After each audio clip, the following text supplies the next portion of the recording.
E aí pessoal, tudo bem com vocês? Bom, hoje o assunto é sobre Matisse e Picasso, esses dois grandes artistas do século XX que lideraram movimentos como o Fauvismo e o Cubismo e etc. E são duas figuras muito diferentes, mas ao mesmo tempo muito iguais. E eu já ouvi muitas pessoas falarem que eles tinham uma inimizade, um sentimento ruim em relação ao outro, mas não é bem assim. E eu vou explicar por que não é bem assim. Esse livro aqui, que eu tirei a base de todo esse vídeo que eu vou fazer aqui, ele é escrito pelo François Gillot. Espero que esteja falando certo esse francês. Mas enfim, me surpreendeu porque eu comprei esse livro em um sebo e tudo mais, não tinha nem ideia, não tinha nem ideia de que esse livro existia até então, mas eu gostei muito da capa e gostei muito do conteúdo dele. E eu me surpreendi em saber que ele não é uma biografia comum, como vários outros livros. Ele a Françoise, que é a escritora, ela foi casada com o Picasso durante a década de 40 e 50 ali. Então, mais do que uma biografia sobre os dois, apesar de ter muita crítica artística sobre as obras do Matisse e do Picasso, esse livro, mais do que isso, ele é um relato subjetivo ali, empírico, do relacionamento da própria Françoise Gillot com o Picasso e com o Matisse, que ela admirava muito Matisse também, apesar de ser casada com o Picasso. Artisticamente, ela admirava extremamente o Matisse. Em várias páginas aqui fica claro a devoção que ela tinha com o Matisse e com a sua obra. Também tem o relato da amizade dos dois, por isso o nome Matisse e Picasso, porque ela vivenciou essa amizade ali durante a década de 40 e 50, que ela esteve casada com o Picasso. Ela pôde presenciar como o Picasso enxergava o Matisse e como eram os encontros com o Matisse. Ela também é uma artista, porque ela tá viva, ela também é uma artista, e na época que ela começou o relacionamento com o Picasso, ela tinha uns 20 e poucos anos ali. Ela tinha 15 anos, mais ou menos 15 anos, quando ela viu pela primeira vez alguns quadros do Matisse expostos na Feira Internacional de Paris de 1937. E lá ela se apaixonou e foi procurar livros sobre o artista e etc. Então a relação dela com o Matisse já veio antes do relacionamento dela com o Picasso. O livro cobre ali o contexto histórico também, querendo ou não, dos anos 40 e dos anos 50. Ou seja, a Segunda Guerra Mundial. Então é muito interessante você adentrar essa percepção da guerra de uma forma tão única, né? Que é pelos olhos dessa artista que está envolvida com o Picasso e com o Matisse. Enfim, é uma loucura. Inclusive, ela esteve presente em movimentos de resistência francesa, tanto que em 11 de novembro de 1940, por exemplo, ela foi incluída em uma lista de reféns até que seu pai conseguiu que apagassem o nome dela. Super tranquilo. Ali nas rodinhas, no mundinho parisiense, né, no mundinho de Paris, o Matisse já era tido como um artista muito reservado, que gostava de ficar nos bares das cidades ali, nos cafés, sozinho e pensativo. Enfim, ele sempre foi visto como essa figura. Aqui ela fala sobre o primeiro encontro que ela teve com o Picasso, que foi assim. Ela estava no Café de Flore, local frequentado usualmente pela inteligentsia antinazista. Mais tarde fomos jantar no restaurante chamado O Catalão, na Rua dos Grandes Agostinhos. Por acaso, Pablo Picasso, Dora Maar, a famosa fotógrafa e pintora que era a companheira de Picasso na época, e alguns amigos estavam numa mesa próxima. Como sobremesa, pediram uma taça de cerejas e Picasso não conseguiu deixar de se levantar e nos oferecer algumas, pedindo a Connie, que já conhecia, que deixasse de ser egoísta e não guardasse as belas amigas só para si.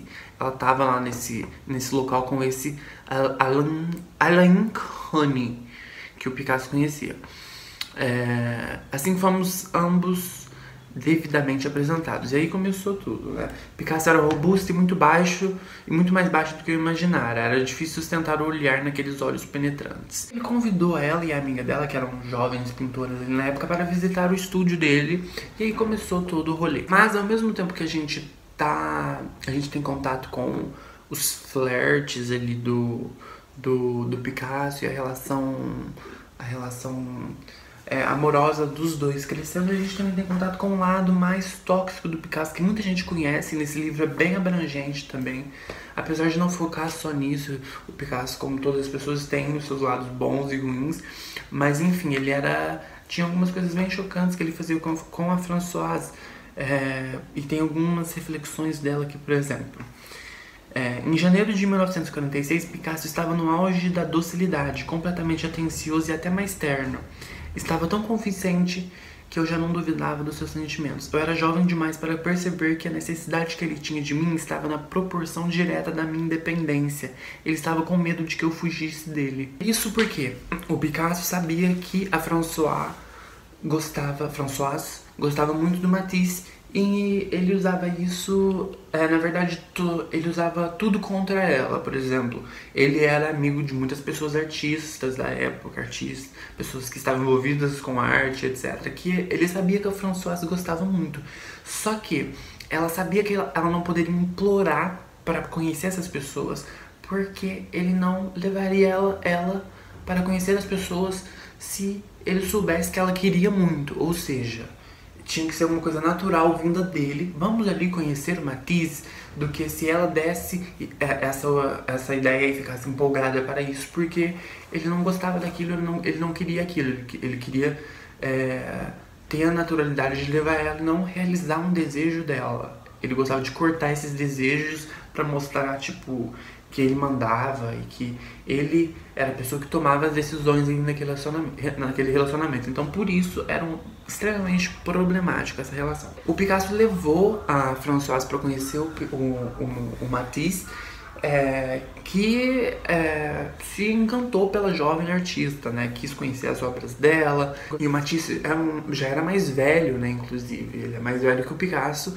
Então ele gostava de ficar na cama, lá em Vence, no seu palácio lá em Vence, numa casa bem, assim, bem bonita. Entre esses encontros, eles conversavam sobre arte, sobre tudo, entendeu? E a Françoise começou a fazer parte desses momentos, e o Matisse, como percebeu que a Françoise tinha por ele um enorme carinho e um enorme respeito pela sua arte, ele começou a ter um contato muito grande com a Françoise. E o Picasso não gostou disso, porque o Matisse começou a enviar cartas para a Françoise. Deixa eu, inclusive, ver aqui. Cartas super, assim, simples, né? Com os desenhos de flores e etc. E o Picasso surtou completamente. Ele surtou não mais pela carta em si de outro homem, mas porque, ao meu ver, era porque o Matisse não mandava cartas para ele. Então ele se sentia um pouco deixado de lado pelo grande artista que era o Matisse, que ele respeitava também. O Picasso tinha esse respeito. E enquanto a Françoise, que era uma artista novatinha ali, que era a namoradinha dele e tudo mais, recebia essas cartas do Matisse. E isso deixava ele estressado, onde ele ficava explosivo e super ciumento. Por exemplo aqui, ó. Esse é um desenho, né, super simplificado que o Matisse mandou para a Françoise. Tá escrito: Viva a Santa Françoise do ano de 1948. Porque a Françoise, pelo que eu entendi, é uma santa lá na França, o nome, né, e se comemora em tal data. E o Matisse mandou para a Françoise em algumas ocasiões, fazendo essa brincadeira: Viva a Santa Françoise. E aí, ao decorrer do livro, em uma ordem não cronológica, a Françoise vai colocando informações pra gente, por exemplo, como o Picasso conheceu o Matisse aqui. Por exemplo, Picasso recordou que quando os dois se haviam encontrado pela primeira vez, Matisse, 12 anos mais velho, criticara o seu tipo de roupa e o comportamento extravagante. Apesar disso, pouco tempo depois, Pablo fora convidado a passar o dia na casa de Matisse, que ficava no subúrbio de Clamart, e lá receberam um convite para andar a cavalo. Picasso, que nutria um terror absoluto por cavalos e antes dissera que achava Matisse um tanto burguês, foi obrigado a se agarrar na sela para não cair. Aquilo teve o efeito de deixá-lo mais comedido, mesmo porque não sabia que Matisse também estava longe de se sentir à vontade no lombo de um cavalo. No começo daquele relacionamento, Matisse e Picasso sentiram mais que um toque de rivalidade em relação a amigos comuns, como Gertrude Stein e seus irmãos Leo e Michael Stein, Georges Braque, André Derain e Juan Gris. Aliás, rivais como pintores geralmente achavam meios de se testar mutuamente, mas com o passar dos anos desenvolveu-se um respeito mútuo, uma compreensão profunda e uma apreciação sincera da grandeza de cada um. Eles trocavam quadros entre si, tanto que quando a Françoise vai pela primeira vez no estúdio do Picasso, tem um Matisse, um quadro enorme do Matisse lá no escritório do Picasso, no ateliê dele. Enfim, nessa parte aqui já fica claro como os dois têm alguns amigos em comum e tudo mais, mas como eles se respeitam mutuamente,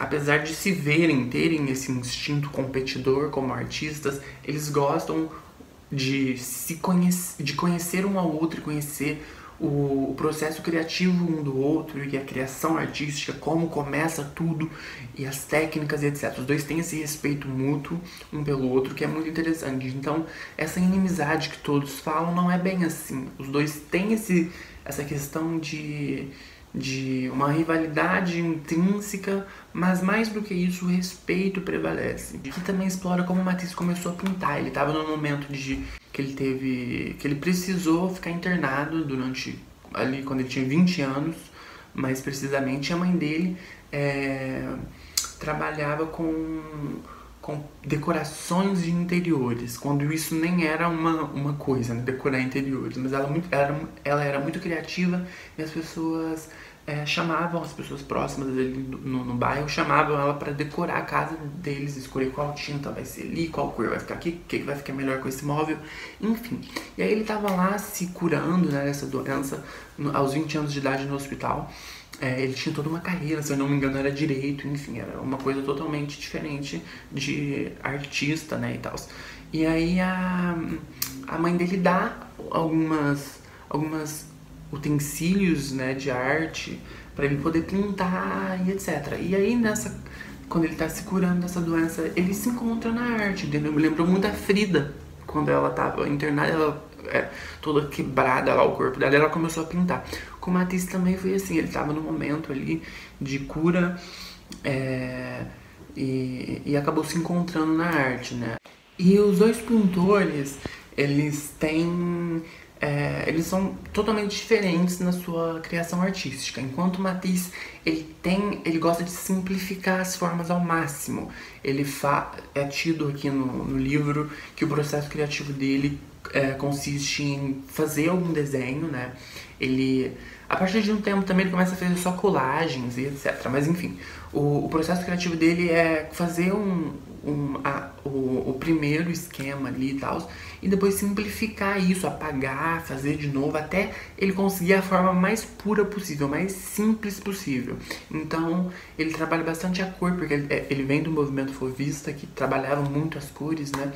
E ele gosta de simplificar, deixar a forma mais simples possível aos olhos do espectador, porque isso para ele é a pureza da arte, simplesmente ele gosta de tirar tudo o que é subjetivo da obra e deixar simplesmente a obra lá. Diferentemente do Picasso, que coloca muita subjetividade, muito caos, muita catástrofe, como a gente pode ver, por exemplo, em obras como Guerra e Paz e Guernica, né, que é sobre um momento pesadíssimo aí da história.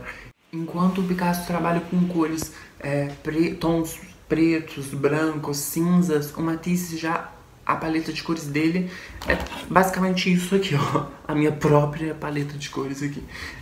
Cores totalmente diferentes uma das outras, complementares, etc. Ele gosta de explorar o roxo, o verde, o azul, e etc. Ele gosta de fazer tudo isso. Uma coisa muito interessante também, muito engraçada, é que a Françoise, além dos pensamentos subjetivos, ela coloca também um pensamento muito freudiano, umas ideias freudianas aqui, que é muito legal. Por exemplo, falando sobre a amizade e os encontros do Picasso com Matisse, ela diz: eu ficava imaginando se ele, o Picasso no caso, não levava para aquele relacionamento os sentimentos que tivera para com o pai, a ternura, a admiração, o desejo de agradar, o medo de ser rejeitado e a necessidade não tão paradoxal de se rebelar ou criticar. Qual era a fonte daquela afeição por parte de Matisse? sobre o porte nobre e o ar desinteressado jazia não só uma curiosidade insaciável sobre o que era diferente e consequentemente desconhecido para ele, o radicalismo de Picasso atraía Matisse, que, talvez desconhecido até de si mesmo, queria segurar e conquistar o inconquistado, movimentar e transformar a natureza mercurial e caprichosa do espanhol. Cedia aos caprichos e excentricidades de Picasso com o mesmo prazer que sentira anteriormente quando pintara marinheiro jovem em Collioure, sentindo prazer na atitude sensual e provocadora do garoto. Com toda aquela seriedade nortista e aquele senso de decoro, Matisse apreciava no amigo todo o fogo, o entusiasmo e as fanfarronadas que não queria cultivar pessoalmente, muito embora bem no íntimo estivesse possuído pelo mesmo espírito anticonformista. E nesses encontros dos dois, rolava, conversa, nesse encontro dos dois, que também tinha Françoise, claro que ia com o Picasso. Tinha conversas sobre a arte, sobre a política, sobre o mundo de Paris ali na época e etc. E, por exemplo, um comentário do Picasso. Não é de admirar que Goya tenha sido um misógino tão grande depois do que sofreu nas mãos da Duquesa de Alba. E começa toda uma discussão aqui sobre o Goya. Enfim, eram essas as conversas que eles tinham ali, artísticas, filosóficas. Apesar de não ser uma biografia completa, alguns momentos muito chaves da vida de cada um dos pintores, como por exemplo o movimento fauvista do Matisse e o cubismo do Picasso, são apresentados aqui ao decorrer da narrativa, em alguns momentos também importantes, como por exemplo o período azul e o período rosa do Picasso. De 1901 a 1905, no período azul, todos os traços humanos individuais que esboçava ou observava à volta se fundiam no pincel para transmitir os sofrimentos dos desválidos e personificar os sentimentos de compaixão do pintor. O suicídio do amigo Casagemas, um pintor espanhol ainda jovem, aliado ao seu próprio caso de pobreza extrema, estimulou-o a criar imagens trágicas de abandono. E aí, por isso... isso explica o Picasso com todo o seu período azul, não é? E eles também tinham atritos, como eu falei, e muitas vezes a Françoise era responsável por conter ali esses atritos durante a visita que eles faziam para a casa do Matisse. E um mini atrito ali aconteceu porque o Matisse ia pintar a capela de Vence ali na França.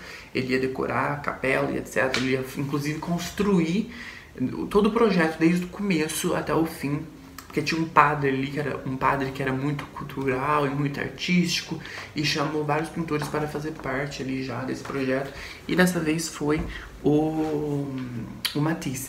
E o Matisse não tinha uma relação com a igreja tão complexa assim, e o Picasso achava isso uma falta de respeito, o Picasso não era religioso nem nada, mas ele achava que para você fazer uma arte, você tinha que acreditar naquilo, entendeu? Então entra em alguns conflitos aqui. Quando Picasso percebeu que a obra de Matisse não era mais uma simples decoração num dado espaço já existente, sim um todo ambiental e arquitetônico completamente maduro, ficou pasmo e até desapontado com a decisão de Matisse. Na França, a separação entre a igreja e o Estado ocorreu muito cedo, de modo que não era um assunto dramático para mais ninguém. Mas na Espanha, a igreja havia até certo ponto endossado e apoiado o regime de Franco, lembrando que o Picasso vem da Espanha. Por isso, para um republicano espanhol como Pablo, a decisão do amigo de fazer algo à igreja era polêmica e indesejável, equivalia a endossar moralmente uma instituição que, para Picasso, tinha uma aura reacionária. Se quer compor uma obra ambiental, por que não vai decorar um mercado? Matisse simplesmente respondeu que as cores das frutas e verduras iriam se chocar com as cores da sua composição. Ótimo isso. E aí acabou que ficou pronto essa capela e etc. E estreou nos anos 50. E eles foram inclusive visitar, aqui no livro mostra que o Picasso e a Françoise vão lá visitar o trabalho do amigo na capela. Uma curiosidade muito interessante que nem muitas pessoas sabem é que o Matisse quase veio para o Brasil se exilar ali durante o período da Segunda Guerra Mundial. Considerava simplicidade, equilíbrio e serenidade o máximo que alguém poderia conseguir, e também a mensagem da arte francesa. Quando estourou a Segunda Guerra Mundial, ele poderia ter ido para os Estados Unidos, já que havia sido convidado. Em vez disso, pediu um visto para o Brasil. Tinha um bilhete para partir no dia 8 de junho de 1940, passando por Modena e Genova, a caminho do Rio de Janeiro. Mas quando ouviu a notícia da queda das forças militares francesas, cancelou a viagem e escreveu a Pierre, que era seu filho, que, se não fizesse aquilo, se sentiria um verdadeiro desertor. Se tudo que tem valor é abandonar a França, que restará da França? E a relação da Françoise e do Picasso vai se intensificando ao decorrer dos anos. Eles têm filhos, mas o Picasso, por ter esse temperamento muito tóxico, ele acabava, enfim, desapaixonando a Françoise. Eu acho que, não sei se esse termo existe, mas enfim, a Françoise acabava se sentindo, tipo, deslocada ali, porque ela sabia que ela não precisava passar por situações daquele tipo. Ela amava muito Picasso, sabia que ele amava ela, mas ao mesmo tempo ela sabia que ela poderia ter uma coisa melhor na vida. Apesar de amar e ter experiências maravilhosas com Picasso, eles dividiam a arte, entendeu? Teve um momento que o relacionamento deles passou muito mais a ser sobre a arte do que sobre o próprio amor dos dois. Eles conversavam, ficavam até horas da noite conversando, altas horas da noite conversando sobre a arte, sobre a história da arte, sobre os gostos de cada um, e tendo esse tipo de comentário. E isso acabava camuflando os verdadeiros sentimentos ali catastróficos em relação aos dois. Mas enfim, aí eu separei um trechinho aqui que fala, é um trecho muito fofo até, sobre o filho deles, o Claude, que também chama Claude, igual o neto do Matisse, que é assim: mas aquilo era só o começo. Logo Claude sentiu a primeira paixão artística. Certa manhã entrou correndo do jardim, levando a correspondência e balançando uma revista chamada Romance. Vinha gritando com entusiasmo que a capa havia sido desenhada por Matisse. Perguntamos como sabia, e ele respondeu que havia notado antes o mesmo conjunto de amarelo alaranjado, branco e roxo nos quadros que Matisse tinha no apartamento. E concluiu triunfante: ele é pintor de verdade, não usa meus brinquedos quebrados para fazer uma escultura de macaco, como faz o papai, que no caso é o Picasso. Ele trabalha com luxo, as salas dele são iguais aos quadros que faz. O Picasso era super inventor e super assim, precursor e gostava de inovar, então ele pegava vários brinquedos do filho e fazia umas esculturas louconas lá, enquanto o estilo do Matisse era um estilo mais reservado e mais simplista. Ela também faz algumas semelhanças ali com os quadros ao decorrer da obra inteira, desse livro inteiro. Ela faz semelhanças, ela nota algumas semelhanças entre os quadros do Matisse e do Picasso que são muito interessantes. Por exemplo, o lago e a paz refletem esperança. O lago é uma obra do Matisse e a paz é uma obra do Picasso.